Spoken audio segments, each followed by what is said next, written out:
Hey everyone, so today we're going to do something a little bit different. Instead of just looking at a topic, we're going to deconstruct the actual logic of a guide, specifically a relational study guide from First52. We're going to map out its framework to see exactly how it builds its case from the ground up. So let's pull back the curtain and see how this thing is put together. Right out of the gate, the guide sets a really specific tone. This quote, it basically reveals its entire philosophy. This isn't about cramming facts or trying to have all the right answers. The whole approach is built around this idea of preparation and personal reflection long before you ever get into a group discussion. So the guide's very first principle is this call for personal engagement. The source material really emphasizes that you don't need to master the texts. Nope.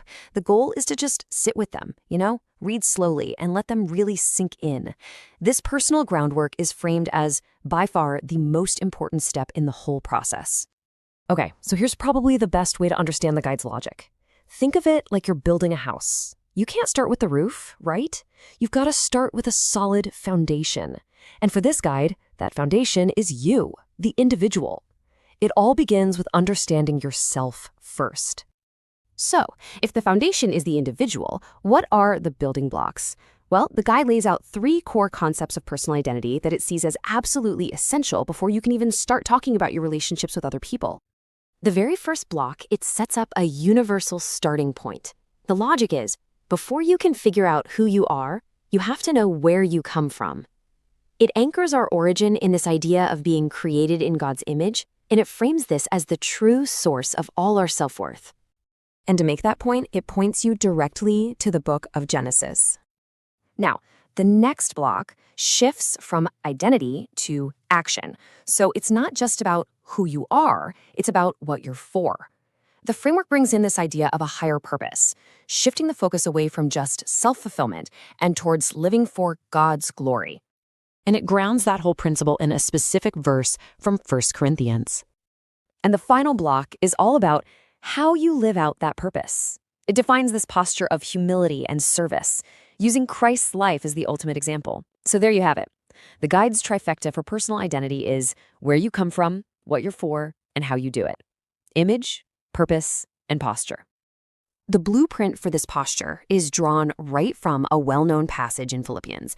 Now, with these 3 foundational blocks in place, the guide is ready to start building upwards. Okay, so with that personal foundation firmly laid, the guide makes a really critical turn. It pivots from the internal to the external. It starts to construct the rest of the framework, taking those personal principles and applying them to our relationships with other people. And this just perfectly illustrates the logical flow. You can see the progression, right? The argument is that you first have to grasp your own identity and purpose before you can successfully apply those truths to find unity in your relationships. It's a direct, step-by-step logic. And here is where the rubber really meets the road.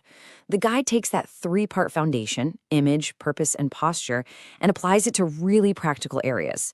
For instance, it frames marriage not just as a simple partnership, but as a reflection of that higher purpose we just talked about. Then it breaks down communication using those same principles of humility and service, pulling from sources all over the scriptures to show how that posture translates into how we actually talk to each other. So we've gone from the individual to how we relate to others. But the structure doesn't stop there. It actually proposes an ultimate paradigm, a perfect model that we're supposed to look to for understanding how all relationships should really function.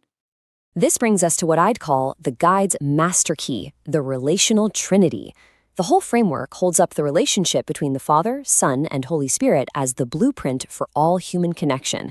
It argues that this is a perfect model of unity without ever losing individuality. And this is where the entire structure starts to come together. Every single piece we've looked at, personal identity, purpose, how we apply it in marriage, and now this Trinity model, it's all been leading to one single unifying question. This is it. This is the climax of the guide's logical framework. It takes all those individual pieces and uses them to frame what it calls the big question. Everything we've discussed has been building towards this exact moment. And there it is. The guide presents this question, but it leaves that blank at the end on purpose. It's designed to make you, the reader, fill it in with all the topics we just covered. How to have a unity in marriage, how to communicate better, how to serve one another. See, this question is the final destination. It's the whole point. It forces you to take the ultimate model, the Trinity, and use it as a lens to understand all the practical, day-to-day aspects of your relationships. It connects the highest theological concept directly to everyday life. All right, so let's just quickly recap the structure we've just unpacked. The argument builds really systematically.